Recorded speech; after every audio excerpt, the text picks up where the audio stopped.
بسم اللہ الرحمن الرحیم۔ السلام علیکم۔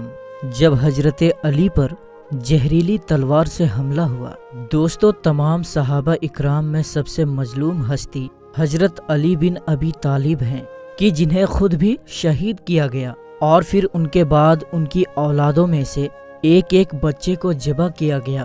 پھر آگے چل کر 50 سال بعد ابو جعفر منصور نے حضرت علی کی سبھی اولادوں کو گرفتار کر کے ایک کمرے میں قید کروایا اور حکم دیا کہ اس کمرے میں ہوا جانے کا ایک سراغ بھی نہ رکھا جائے، اور پھر آخر کئی دنوں کی شدت برداشت کرنے کے بعد حضرت علی کی وہ ساری اولادیں اسی کمرے میں گھٹ گھٹ کر شہید ہو گئی۔ دوستو حضرت علی رضی اللہ تعالی عنہ ہی وہ ہستی ہیں کہ جنہوں نے اسلام کو زیرو سے دیکھا تھا۔ جب کوئی بھی مسلمان نہیں ہوا تو اکیلے حضرت علی اسلام لائے تھے۔ جب حضور صلی اللہ تعالی علیہ وسلم نے اپنے سبھی خاندان والوں کو جمع کر کے کہا تھا کہ مجھے نبوت کی ذمہ داری دی گئی ہے، اے میرے خاندان والوں، آپ میں سے کون کون میرا ساتھ دے گا؟ تو اس وقت کوئی بھی کھڑا نہیں ہوا تھا، صرف حضرت علی ہی تھے جو 10 سال کی عمر میں کھڑے ہو کر کہنے لگے، اے اللہ کے رسول، اگرچہ میں ابھی بچہ ہوں، میری ٹانگیں کمزور ہے اور میری آنکھوں میں بیماری ہے، پھر بھی میں ہر قیمت پر آپ کا ساتھ دوں گا، کسی موقع پر بھی آپ کو اکیلا نہیں چھوڑوں گا۔ اور پھر حضرت علی نے ساری زندگی اپنے اس وعدے کو نبھا کر بھی دکھایا کہ اپنے رہتے ہوئے حضور صلی اللہ تعالی علیہ وسلم پر ایک آنچ بھی نہ آنے دی۔ دوستو مسلم تاریخ میں جب کبھی بھی سب سے طاقتور مجاہد کی بات ہوتی ہے تو اس میں سب سے اوپر جس بہادر کا نام آتا ہے وہ حضرت علی رضی اللہ تعالی عنہ ہی ہیں۔ دنیا حضرت علی رضی اللہ تعالی عنہ کی بہادری اور طاقت سے اچھی طرح واقف ہے، چاہے وہ جنگ خیبر کے یہودیوں کے سب سے طاقتور پہلوان مرحب کو پچھاڑنا ہو یا خیبر کے دروازوں کو اپنے بازوؤں سے اکھاڑنا ہو، یہ سب حضرت علی کے طاقت کا ایک چھوٹا سا حصہ ہے۔ ان سب کے علاوہ وہ جنگ خندق میں عمرو بن عبد ود جو کہ ہزاروں کے لشکر سے اکیلا لڑتا تھا اور اس پر کافروں کو بڑا فخر تھا، اسی نے جنگ خندق میں مسلمانوں کو للکار کر کہا تھا کہ اے مسلمانوں، تم میں سے کس نے اپنی ماں کا دودھ پیا ہے، وہ آئے اور میرا مقابلہ کرے، میں آج ہی اسے اس کی جنت میں پہنچا دوں گا۔ عمرو بن عبد ود اتنا طاقتور تھا کہ بڑے بڑے صحابہ اکرام بھی اس کے اس للکار سے نہ اٹھے، کسی میں ہمت نہیں تھی کہ وہ آگے بڑھ کر عمرو بن عبد ود کا مقابلہ کر سکے، لیکن حضرت علی رضی اللہ تعالی عنہ کھڑے ہو گئے اور کہنے لگے، اے اللہ کے رسول، مجھے جانے کی اجازت دیں، پھر آپ دیکھنا میں اس کا کیا حشر کرتا ہوں۔ میدان میں پہنچتے ہی حضرت علی نے اس ظالم پر ایسا وار کیا کہ اس کے جسم کے 2 ٹکڑے ہو کر گرے اور کافروں کا گھمنڈ مٹی میں مل کر رہ گیا۔ حضرت علی رضی اللہ تعالی عنہ نے اپنی زندگی میں بہت سی جنگیں لڑی، جن میں سے جنگ بدر، جنگ خندق اور خیبر سب سے اہم جنگیں ہیں کہ جو حضور صلی اللہ تعالی علیہ وسلم کی موجودگی میں حضرت علی نے لڑی تھی۔ ان جنگوں میں حضرت علی نے دشمنوں کے لشکر میں تباہی مچا رکھی تھی اور آخر میں حضرت علی ہی کے کچھ کارناموں کی وجہ سے مسلمانوں کی جیت ہوئی۔ حضرت علی رضی اللہ تعالی عنہ کے متعلق کہا جاتا ہے کہ ان کو فرق نہیں پڑتا تھا کہ ان کے سامنے کتنا بڑا لشکر ہے، وہ تو ان لشکروں پر شیر کی طرح حملہ کرتے تھے، اور اسی لیے اللہ کے رسول صلی اللہ تعالی علیہ وسلم نے انہیں شیر خدا کا لقب دیا تھا۔ حضرت علی رضی اللہ تعالی عنہ وہ ہستی ہیں کہ جنہیں حضور صلی اللہ تعالی علیہ وسلم کے بعد سنی مسلمانوں نے اپنا چوتھا خلیفہ اور شیعہ مسلمانوں نے اپنا پہلا امام تسلیم کیا۔ حضرت علی رضی اللہ تعالی عنہ اسلام کے وہ لیڈر تھے کہ جن کے بیٹے حضرت حسین نے کربلا کے میدان میں بھوکا پیاسا رہ کر لوگوں کو بتا دیا کہ اصل میں جہاد کس طرح کیا جاتا ہے۔ حضرت علی رضی اللہ تعالی عنہ وہ شخصیت ہے جن کی شادی حضور صلی اللہ تعالی علیہ وسلم کی سب سے چہیتی بیٹی حضرت فاطمہ کے ساتھ ہوئی تھی۔ دوستو حضرت علی رضی اللہ تعالی عنہ ہی تاریخ کی وہ شخصیت ہیں کہ جن کی پیدائش کعبہ شریف کے اندر ہوئی، حضرت علی کو حضور صلی اللہ تعالی علیہ وسلم نے دنیا اور آخرت میں اپنے بھائی ہونے کا خطاب دیا اور غدیر خم میں حضرت علی کا ہاتھ اٹھا کر حضور صلی اللہ تعالی علیہ وسلم نے یہ اعلان فرمایا کہ میں جس کا مولا ہوں اس کا علی بھی مولا ہے۔ اے میرے اللہ، جو علی سے محبت کرے آپ بھی اس سے محبت فرمائیے، اور جو علی سے نفرت کرے آپ بھی اس سے نفرت فرمائیے۔ دوستوں، حضرت علی رضی اللہ تعالی عنہ میدان جنگ میں جس طرح بہادر اور طاقتور تھے، اصل زندگی میں اتنے ہی نرم اور انصاف کرنے والے انسان تھے۔ لیکن اب سوال یہ ہے کہ آخر اسلام کے اس عظیم سپاہی کو کیسے شہید کر دیا گیا؟ اصل میں حضرت علی رضی اللہ تعالی عنہ کو میدان میں تو کبھی کوئی نہ ہرا پایا، کیونکہ ان کی طاقت کے آگے بڑے بڑے بہادر کمزور پڑ جاتے تھے۔ اس لیے ایک بدبخت انسان نے نماز کی حالت میں انہیں چپکے سے شہید کیا۔ حضرت علی رضی اللہ تعالی عنہ کو قتل کرنے والے ظالم انسان کا نام عبد الرحمن ابن ملجم تھا۔ ابن ملجم دراصل پہلے حضرت علی رضی اللہ تعالی عنہ کا ہی ساتھی تھا اور اس نے آپ کے ہاتھوں پر بیعت بھی کی تھی، لیکن پھر صفین کی جنگ میں وہ باغی ہو کر دشمنوں کے ساتھ جا ملا اور جنگ نیروان میں اس نے حضرت علی کے خلاف جنگ لڑی، لیکن اس جنگ میں وہ اپنی جان بچا کر کوفہ شہر بھاگ گیا۔ کوفہ شہر میں ابن ملجم کی ملاقات ایک بہت ہی خوبصورت لڑکی سے ہوئی کہ جس کا نام قطان تھا۔ اسے دیکھتے ہی ابن ملجم اس کا عاشق بن گیا اور جا کر اس سے کہنے لگا کہ اے لڑکی، میں تم سے شادی کرنا چاہتا ہوں۔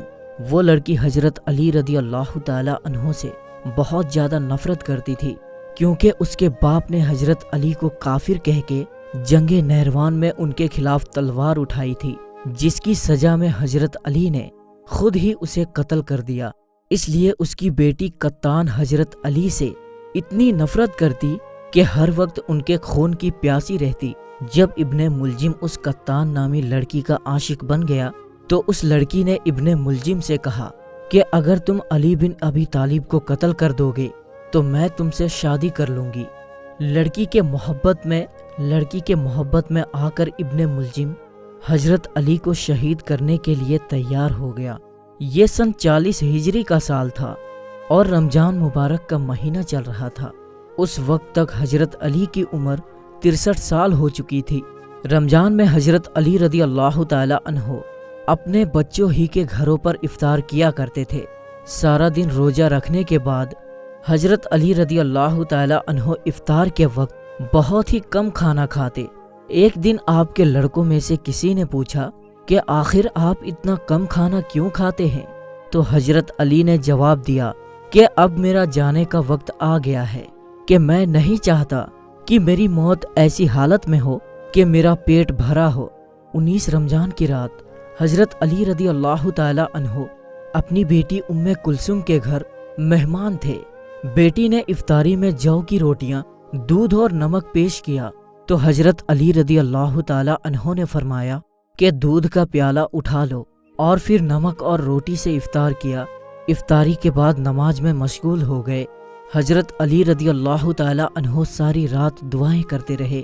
اس رات تھوڑی دیر بعد حضرت علی اپنے حجرے سے باہر تشریف لے جاتے اور آسمان کی طرف دیکھتے ہوئے کہتے کہ خدا کی قسم، یہ وہی رات ہے کہ جس کے بارے میں حضور صلی اللہ تعالی علیہ وسلم نے مجھ سے فرمایا تھا کہ اس رات کی صبح تمہیں شہید کر دیا جائے گا۔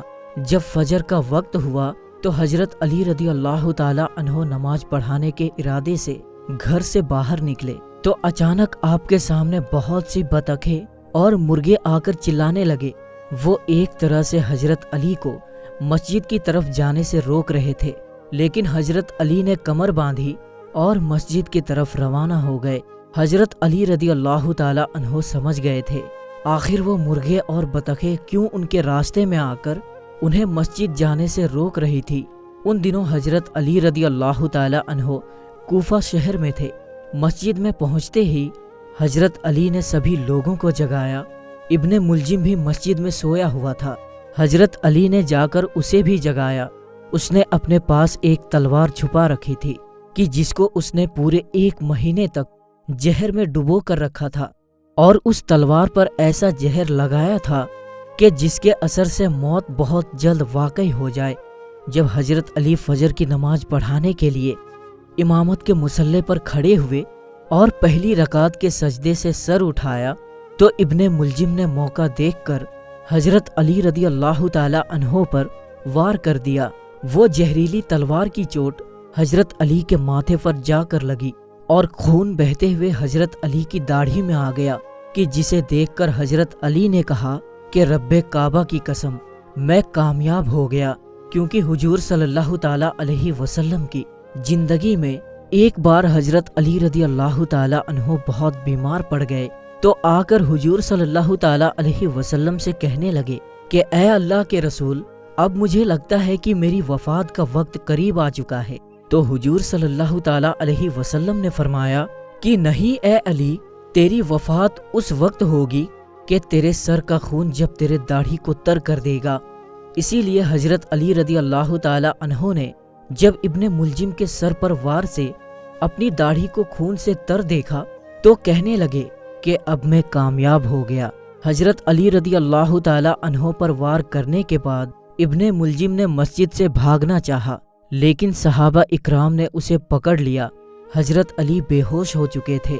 جب ہوش آیا تو دیکھا کہ لوگوں نے ابن ملجم کو جنجیروں میں جکڑ رکھا ہے، تلوار اس کے گردن پر رکھی تھی۔ سب انتظار میں تھے کہ حضرت علی اشارہ کریں اور ابن ملجم کی گردن اڑا دی جائے، لیکن حضرت علی نے ہوش میں آتے ہی حکم دیا کہ تلوار ابن ملجم کے گردن سے ہٹائی جائے، اور پھر اس ظالم انسان سے کہا، کیا میں نے تیرے ساتھ کوئی برا سلوک کیا تھا؟ کیا میں کوئی انصاف نہ کرنے والا خلیفہ تھا؟ آخر تو نے اتنا بڑا گناہ کیوں کیا؟ تو ابن ملجم کے پاس کوئی جواب نہ تھا۔ زخمی حالت میں حضرت علی رضی اللہ تعالی عنہ کو گھر لایا گیا۔ حضرت زینب نے جیسے ہی دیکھا تو پکڑ کر رونے لگی۔ تھوڑی دیر بعد حضرت حسن نے آپ کے سامنے دودھ کا پیالہ پیش کیا تو آپ نے فرمایا کہ اے میرے بیٹے، جاؤ اور مجھ پر پہلے حملہ کرنے والے قیدی کو پلاؤ۔ اور پھر حضرت علی رضی اللہ تعالی عنہ نے اپنے بڑے بیٹے حضرت حسن سے کہا کہ اے حسن، کہ مجھ پر حملہ کرنے والے قیدی کے ساتھ اچھا سلوک کرنا، اس پر سختی نہ کرنا۔ اگر میں زندہ رہا میں خود ہی اس سے بدلہ لے لوں گا، اور اگر میری وفات ہو گئی تو قصاص میں اسے قتل کر دینا، لیکن قتل کرتے وقت ایک بات کا خیال رکھنا کہ ایک ہی وار میں اس کی گردن اڑانا تاکہ اسے زیادہ تکلیف نہ ہو۔ آخر 21 رمضان المبارک کی رات اللہ اور اس کے رسول کے شعر حضرت علی کی روح اس دنیا سے پرواز کر گئی۔ حضرت علی رضی اللہ تعالی عنہ کی شہادت کے بعد حضرت حسن نے ابن ملجم کو اپنی تلوار کے ایک ہی وار سے قتل کر دیا، اور پھر غصے میں بھرے لوگوں نے ابن ملجم کی لاش کو جلا ڈالا۔